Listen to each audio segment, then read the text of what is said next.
we just applied. Like, you just apply for Frontiers. You just put your application in, and hopefully you get in, and we did. Right. So Helen and I met because she was setting up a company that was very focused on female-led filmmaking or female-led stories, and she went to a few places asking like who she should look at in terms of directors, and one of those places was Underwire Festival, and they were like, you should speak to Prano. So they introduced me and Helen, and we met probably like a year or a year and a half before that iFeatures application, and Helen was like, I'd love to read a treatment, and I was like, great, I'll get you one in a month or so.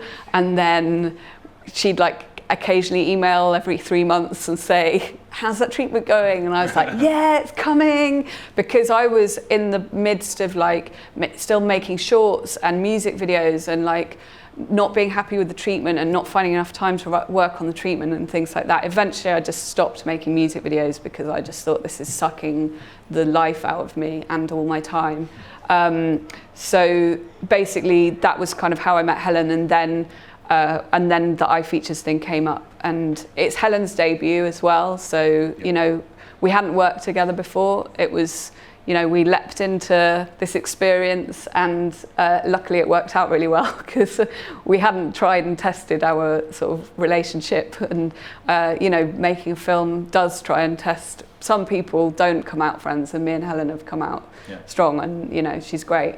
So that was how we met. And then how about Rook, and about Ann Timpson's? Obviously Ann Timpson's very known for, like, you know, Greasy Strangler and like ABC, so, you know, obviously he's got like a very strong New Zealand, you know, kind of genre pedigree, then obviously, you know, Andy Stark works with Ben. So yeah, how did those two guys, like, how did they work with you? Like, how much input do they have versus each other, and you know, like, their involvement?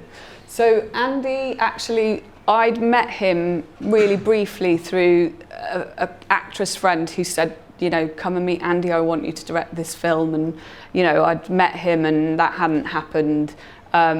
So I ended up reaching out to him and saying, like, we're looking for an exec, and I think you'll like this film, and I'd really love you to exec this film. And he was like, I'm going to be at Frontiers as well. So he was there producing a film. So we met at Frontiers, and that was one of the brilliant things that came out of that, was that off the back of that, he said he would exec the film, and he was the most hands-on exec. I'll come back to that. So Ant has worked with Andy on The Greasy Strangler, for example, but also Helen is from New Zealand. So there was kind of like this dual kind of contact in a way. So I still haven't met Ant in real life, and he was more like, you know, we'd chat to him and ask his advice along the way, kind of Zoom with him and email and stuff. So he was slightly more further away, but everybody has their kind of part to play at different moments, because Ant's been brilliant at like putting us in touch with certain people, and obviously is really, really highly respected in the horror world as well, as is Kim. But Andy was amazing, because the thing with getting funding from the BFI in particular is, you know, for debut producers, they want you to have either another producer on board who has already met, you know, so for example, like, you know, I know Oliver Kassman brought a producer onto St. Maud for the same reason, and so Andy was kind of like our version of that, but he was working in the position of an exec. So Helen was producing the film, but Andy was coming to meetings with us, and he was on set quite a lot of the time, actually. He was there. He's amazing.